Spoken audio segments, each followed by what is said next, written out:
Prosseguindo aqui no próximo elemento nosso do estudo técnico preliminar, que são as justificativas para o parcelamento ou não do objeto da nossa contratação ou das soluções de nossa contratação, tá?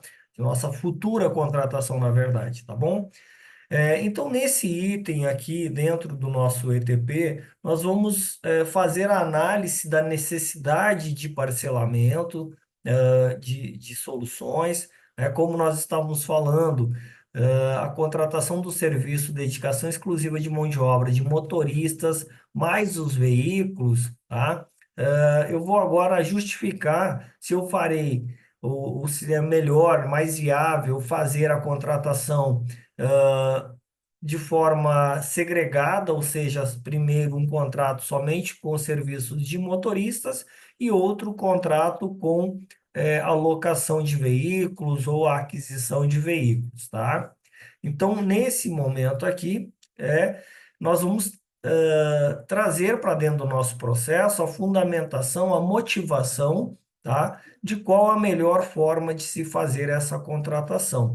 Entendemos inicialmente que nós faríamos uma contratação única com os serviços de motoristas mais os veículos. Mas para isso, tá? Salvo engano, no artigo 40 da nossa lei, 14.133, nós temos o princípio do parcelamento. Então, né, as licitações deverão atender aos princípios tanto da padronização quanto do parcelamento, que é o tópico relativo a esse assunto aqui dentro do nosso ETP. E para que nós possamos atender a este princípio do parcelamento, nós precisamos analisar alguns aspectos. Primeiro, a responsabilidade técnica, tá? Vejamos, se eu tenho contratações segregadas de motoristas e de veículos, se aquele veículo que o motorista está utilizando para fazer a prestação de serviço vier a ter um dano, sofrer um dano ou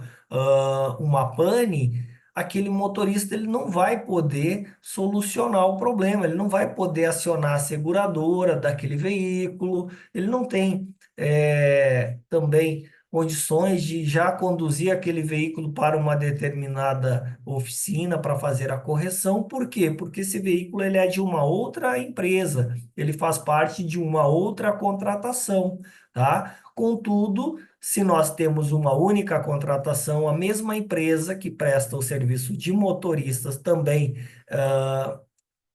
presta o serviço de veículos, ou seja, faz a alocação desse veículo dentro dessa mesma contratação, então nós temos uma sinergia entre, né, esse motorista com o equipamento ali, ou, nesse caso, o veículo, tá certo?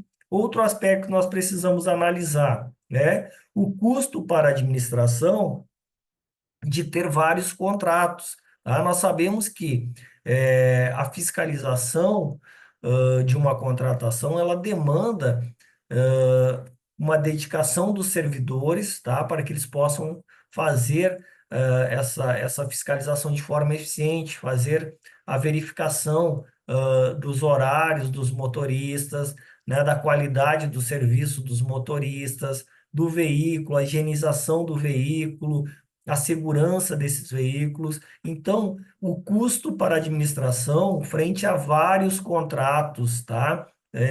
Ou o custo para a administração de ter, uma redução, de custos, tendo menos contratos para serem fiscalizados. Então, nós também precisamos trazer para dentro, nesse momento da justificativa de parcelar ou não, tá? Essa viabilidade ou vantagem de ter menos contratos para serem fiscalizados. E, por fim, é claro que nós devemos também o que? Manter a competição, ou seja, evitar a concentração de mercado, tá? E essa análise entre redução de custos, tendo menos contratos, versus a ampliação de competição, também precisa ser ponderada, tá? Quando que eu tenho competição, tá?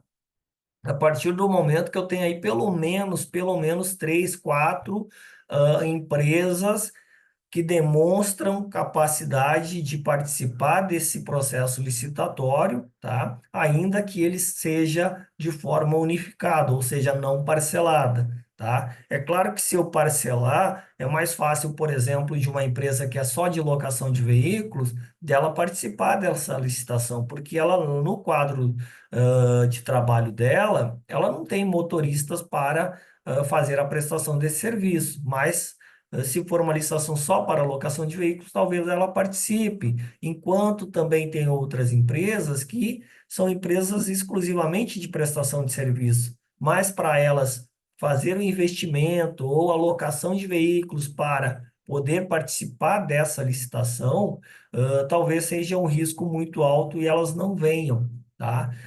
Então, nós temos que manter essa competitividade, essa ampliação de mercado, mas verificando também a possibilidade de nós termos uma redução de custos, tá certo? Bom, aqui nós temos agora o prompt que nós vamos levar para dentro do nosso GPT para que nós possamos elaborar agora a resposta sobre a viabilidade ou não do parcelamento desta contratação para este serviço, tá? Para esse serviço de transporte, tá? Serviço de transporte de servidores e autoridades.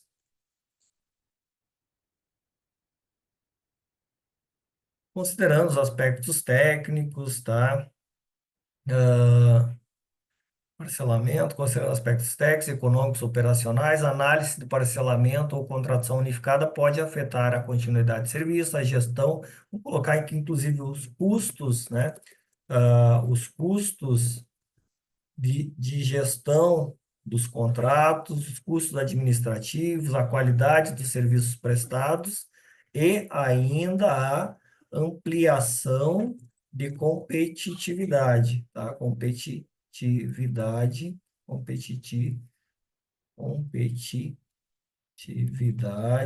né, do processo licitatório, do processo de seleção de fornecedores.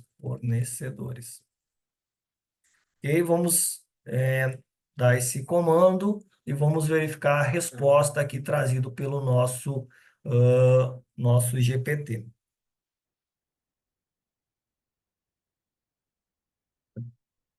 Bom, pessoal, então ele já começa aqui a elaborar uma justificativa para o parcelamento ou não.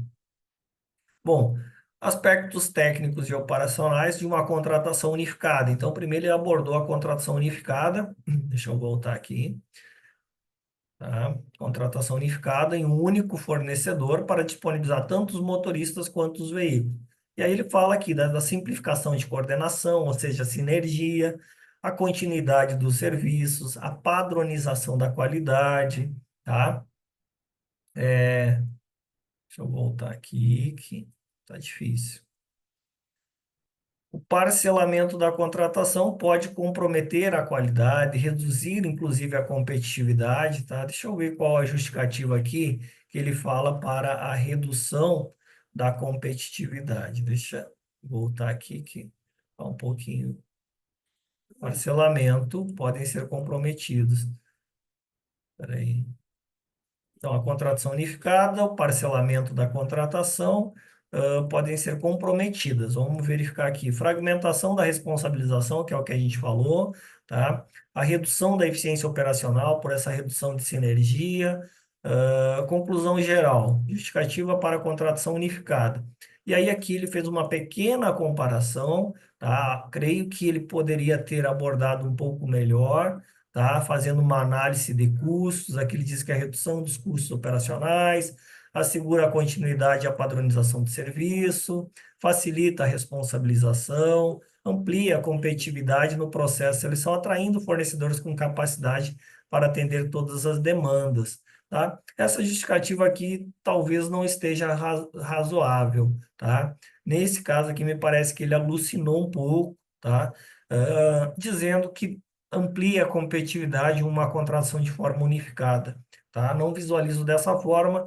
Nesse caso aqui, eu pediria para ele fazer um refinamento dessa resposta, trazer mais detalhes dessas informações inclusive abordando alguns outros aspectos que talvez seriam importantes a gente fazer essa análise com um pouco mais de cautela, tá bom? Mas, preliminarmente, uma boa resposta, uma boa justificativa, tá? E aí é claro que, dentro de um caso concreto, nós poderíamos estar, refinando esse nosso prompt por meio da engenharia de prompts, tá? Por fim, pessoal, por fim não, mas já chegando ao final aqui da nossa elaboração do estudo técnico preliminar, nós precisamos demonstrar os resultados esperados ou pretendidos, tá? Com essa contratação em termos de economicidade, em termos de recursos humanos, materiais e financeiros disponíveis, tá? Então, é claro que há uma progressividade dentro dessa elaboração, do nosso ETP, tá? Né, inicialmente levantando a necessidade, requisitos, soluções de mercado, custo de mercado, desenho da aplicabilidade das soluções, tá? E agora nós vamos definir quais são os resultados esperados, que também vão compor, como a gente comentou anteriormente, lá no termo de referência, os nossos índices de medição de resultado. Porque se nós temos resultados que são esperados, nós temos que criar formas de controlar esses resultados. E a forma de controlar esses resultados é por meio de indicadores de medição de resultado, tá? Então, aqui nós temos o nosso prompt, nós vamos copiar e vamos colocar lá no nosso agente especialista em contratações, tá? Com o uso da inteligência artificial para verificarmos a resposta. Veja o comando, tá? Comando aqui, ó, elabore. Deixa eu verificar aqui se eu estou compartilhando minha tela. Estou. Tá? Elabore, né, uma demonstração detalhada dos resultados pretendidos com a contratação, mais uma vez aqui, né, de serviços de transporte, de motorista, desculpa, de servidores e autoridades.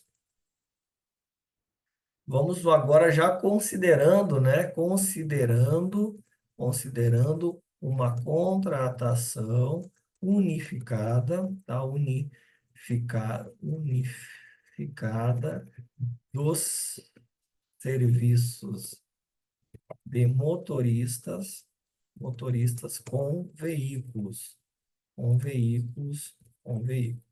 Tá? Destacando os benefícios, tá? De economicidade, melhor aproveitamento dos recursos humanos, materiais, explique, tá? Dentro do mesmo prompt. A gente poderia separar, primeiro pedir para ele elaborar e depois para ele explicar. Tá? Para a gente ter um pouco mais de agilidade aqui, nós vamos fazer dentro de um prompt só, tá? Explicando como a contratação contribuirá para uma redução dos custos, como nós vamos, né, otimizar a gestão de pessoal, maximizar os usos dos materiais, tá certo? Inclua sugestões de KPIs, tá? Por que que eu usei essa palavra, esse termo em inglês, KPIs?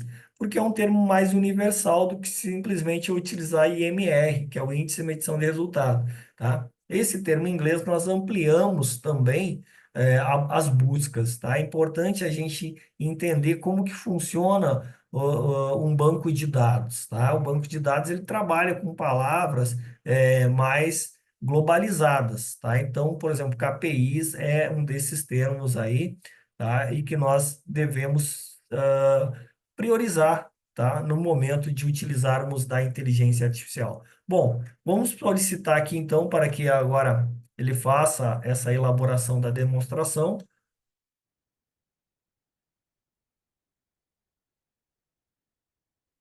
desses resultados pretendidos. Então, demonstração dos resultados pretendidos com a contratação unificada de transporte, servidores e autoridades. Bom, inicialmente, os benefícios esperados. Opa, benefícios esperados, tá?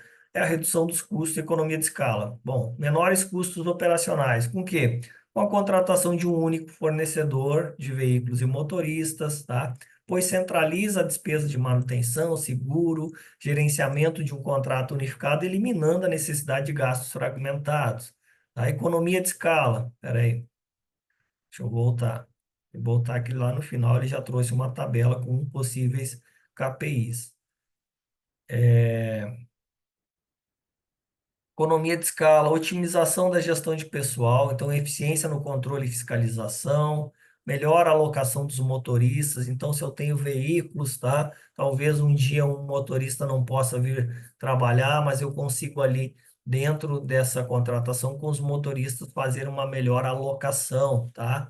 Eu posso ter um dos motoristas que seja o coordenador dos demais, então ele faz esse gerenciamento de pessoal ali dentro, tá? Aproveitamento da manutenção, e dos recursos materiais, então eu também posso, por meio desse coordenador da equipe, ele fazer a gestão das manutenções preventivas, qual dia ele vai mandar um veículo para preventiva, depois o outro, tá? Eu preciso de carro substituto na manutenção preventiva, tenho que estabelecer também dentro das regras da minha contratação, tá? Responsabilidade da manutenção, seguros transferidos para o fornecedor, tá? Então, nós temos que ter esses seguros aqui para cobrir, inclusive, danos, né, em casos de acidente com veículos que podem vir a afetar servidores ou até outros cidadãos, tá? Eficiência financeira, sustentabilidade, contribuição para a redução dos custos e maximização dos recursos, tá? E aqui, o mais importante, ele já traz, então, alguns indicadores de performance, né? Indicadores chaves de performance, né? Que a gente chama aqui de IMR. Então, pontualidade no atendimento, tá? Avalie o tempo de resposta para o atendimento das demandas de transporte. Qual é a meta e o parâmetro de avaliação? Bom, 95%, tá? Se 95% das ordens de serviço foram atendidas dentro do tempo estabelecido, tá? Ou até 15 minutos de atraso, tá? Aqui ele sugeriu 15 minutos de atraso, nós vamos considerar que esse índice está atendido. Disponibilidade da frota, tá? Então, 98% do tempo a frota tem que estar disponível ao longo do mês, senão ele já começa a perder pontos, tá? As manutenções preventivas, aqui, ó, 100% do cronograma de manutenção. Aqui não há nenhum percentual a ser perdido, tá? Então, ela tem que atingir 100% da manutenção preventiva. Custo por quilômetro rodado, então, o valor máximo pré-definido no contrato, tá? Então, calcula o custo médio por quilômetro rodado, considerando combustível, manutenção, despesa, como um indicador de eficiência, tá certo? Então, nós também temos que estabelecer um máximo, tá? Pelo menos, na verdade, é um mínimo, né, de quilômetros que aquele carro precisa rodar com 1 litro de combustível, tá? Então, se, por exemplo, há um veículo administrativo, pelo menos 10 quilômetros por litro, tá? Pode ser que ele rode mais, pode ser que ele rode uma média de 12 quilômetros por litro, ótimo, tá? Mas ele não pode rodar menos de 10 quilômetros, que o máximo que nós vamos pagar é 10 quilômetros por litro, tá? Outro índice, o índice de satisfação dos usuários também, tá? 90% de satisfação. Tempo de resolução das manutenções corretivas, tá? O máximo 4 horas. A partir de 4 horas, ele precisa colocar um veículo substituto. Mas se ele não colocar, tá? Se a empresa não colocar um veículo substituto nas 4 horas, tá? Então ele começa a perder também pontos nesse item. Consumo médio de combustível, incidentes e ocorrências, tá? Redução anual de incidentes em 5%, tá? Que eu posso aprimorar esses indicadores. Depois a descrição dos benefícios esperados, tá? Nesse aspecto aqui, eu creio que o mais importante é nós estabelecer esses resultados esperados em forma de uma tabela, tá? Já com esses possíveis indicadores, para que depois eu possa transportar isso lá para dentro do meu termo de referência e aí sim ter os índices de medição de resultado, tá bom, pessoal? Então ficamos por aqui e depois damos prosseguimento aí na finalização do nosso estudo técnico preliminar.